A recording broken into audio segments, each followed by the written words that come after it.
late in the evening time, I caught over 100 redfish between 3:30 and 5:15, sitting in one spot, and not one of them was a rat red. I had 4 corners. It was like everything on this corner was 20 to 24. Everything on this corner was 26 to 28.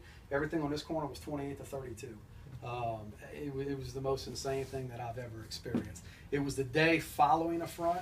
At one point, I could see over 100 fish backs sitting out there. I actually called Putt in the back, and I called him on the phone. I said, man, I got to call somebody. They wouldn't believe it. I didn't have cameras.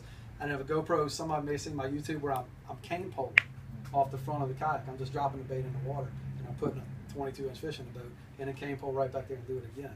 But it was insane. But that's some of the things that you can get into in the wintertime, and it's really neat. This is, Bob, you asked if I could do a fly rod out of it. That's my fly rod right there. This is a 32-inch red that was caught 4 weeks ago. Sight fishing. The water's really clean. Spring and winter, the water is beautiful when you want to get into those ponds and really be able to see. This guy was in a school, just a little school. It was 3 fish, and it was a great time. This is, I mean, you see the date. This is December 30th. This is 5 days after Christmas. This was my first trip of that year, the last trip of the year too, to Golden Meadow. I'd only been there once in my life. I showed up, and by 2 o'clock, that's what I left with. Tori, see that? Tori caught 6 fish on that trip. Well, Tori caught 14 according to Tori. But no, I'm just kidding. But springtime effects. All right, the trout begin to move south. Think about those latitudinal lines again. Okay, they're way up north. They're starting to move south. Why are they moving south? They're moving south because of the spawn. They're ready to go lay their eggs. They're ready to get sperm on their eggs. They're ready to do their thing. You have to be smart about where you're going. You've got windy conditions coming up. April showers bring May flowers. We've all heard that. You don't get rain without a lot of wind, especially in the springtime. With all that wind comes dirty water, especially if we're fishing the marshes, the ponds, the shallower parts of the world. You get an increase of bait activity. You have your menhaden, your pogies, you have your fry hatches that are starting to come around. You've got your brown shrimp that are starting to move in or starting to grow. They're still small. But you know, you've got a lot of things going on in the springtime. I don't understand everything that goes on with trout. I don't understand everything and why they do what they do. I'm kind of the tell me what time it is, don't tell me how to build a watch. So all I need to know is where they're going and what's the best way to catch them. I don't need to know why they're going there or what the water temperature's got to be.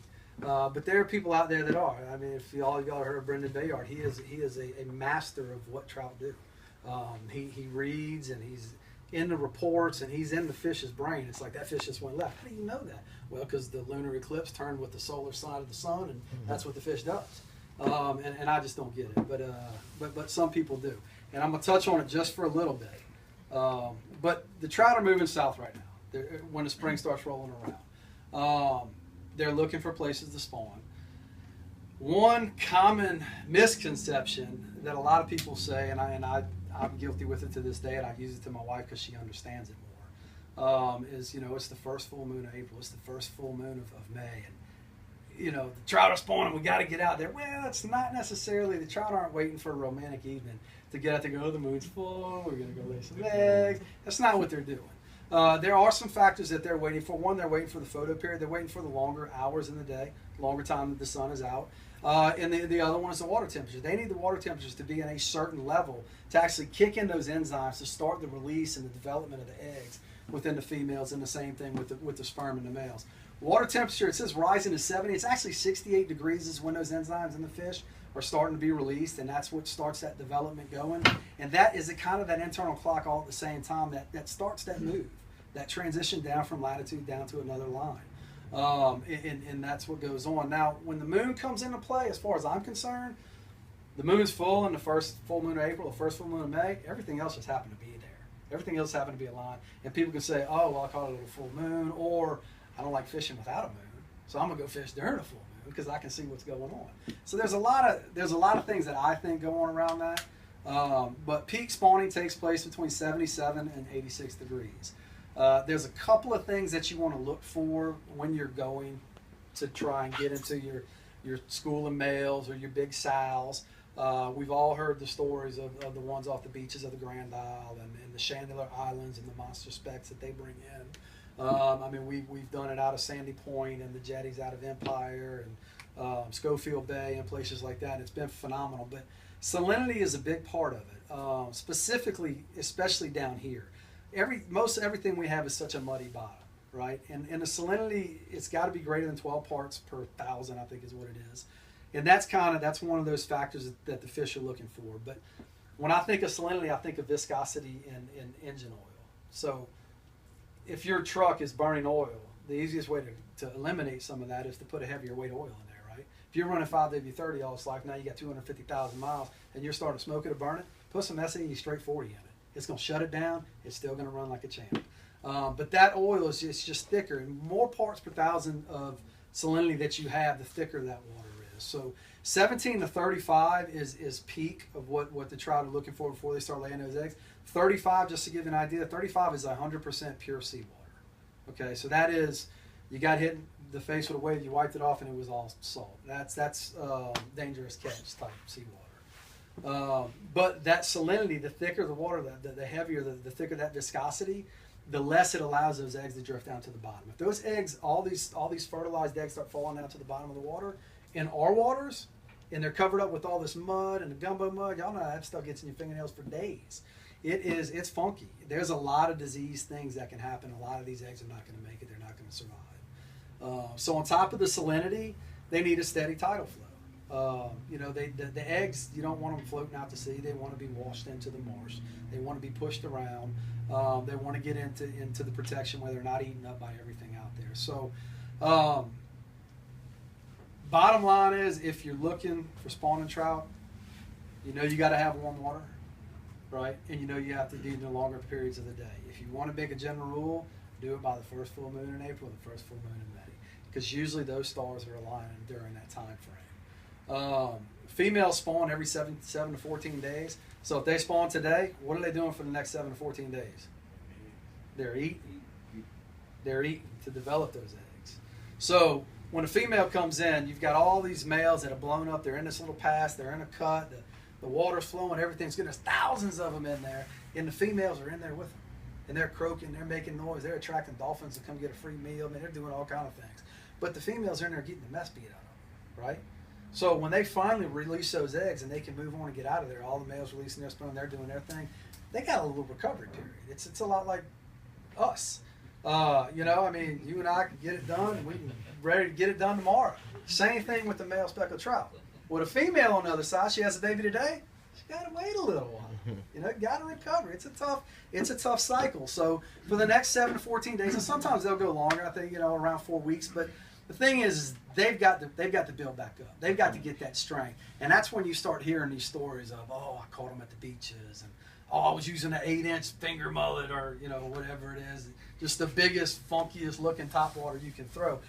There are instances where they pull big sow trout out that have a mullet in their gut that is half to 2/3 the size that they are. So if you're catching a 24-inch trout, it's got a mullet in it that big, that's a big meal to eat. We're out there worried about throwing a 6-inch top dog, So don't be afraid to go big at certain times of the year, specifically at this one. Spawning times between sunset and midnight. Okay, they put an hour on it. It was like 6:30 to midnight or something. But sunset to midnight is you're going to get your full moon if it's that time of year. It's a cool time to be fishing. Mosquitoes aren't that bad at that time. And that's about it. But that's as far as I know about how to build the clock when it comes to the spawning activities of the speckled trout. This is 12:30. This is another one that was released on that same trip there, Tori. This is another wintertime trip. I try to take a lot of pictures when I go. That's one thing you really can't overlook. And I just have a basic little point and shoot camera. It's a Sony, I think, or an Olympus waterproof camera. But it's second to none. I mean, I've got some DSLRs, but I'm scared to put it in salt water. But taking a picture, you can't put a price on it. This is one of the ones that were on the video early on. I think we had 11 fish caught that day in this one spot over 40 inches. That was a fun day. Summertime will be here before we know it. Beat the heat. Get out early. If you're at home and you're working in the yard, do you wait till noon to go work in the yard, or do you get out there early? It's the same thing. When the sun heats up the waters and these fish get lethargic, you're still going to catch them. Generally, you'll catch them a little bit deeper. But where we're fishing as kayakers, we don't always have the option to go out to a rig and to get into deeper water. So your activity is going to be earlier in the morning or later in the evening as the water is actually cooling down. A topwater extravaganza, if I am a topwater freak, it doesn't matter. I'm going tomorrow, and there's my topwater right there. It doesn't matter when it is. If it's 29 degrees out, if the water temperature is 40-something degrees, there's a topwater on one of my rods, period. I almost convinced myself this year to quit tying them on for the wintertime, and then I got a call from a buddy in Calcasieu in Lake Charles and Big Lake who's catching 6 to 10 pound trout. They'd caught like 19 of them the day before on topwater in 29 degree water. And I'm like, why would I ever take a topwater off? Now that doesn't seem to happen on this side of the world, but it does over there. And I'm still waiting on the spots on that map to go over there and fish that. The redfish spawn begins. That's when all the redfish start pulling up in the big channels. You think of Rod the Bull and Caminata Pass, and all these big bulls are coming in, and they're doing the same thing as trout to a certain degree. They're schooling up. The males are schooling up. They're making their noise. They're inviting trouble from other big predators, and they're waiting on a female. The only difference between the redfish that I'm aware of, between the redfish and the trout, is the redfish females only come in to lay their eggs, and then they're out of here. It's a get it and I'm going. They're not in the middle of the pack getting beat up, being worn out about it. So when you look at all these really big redfish that most people are catching in the passes in the summertime, they're male fish. Very seldom are they catching female fish.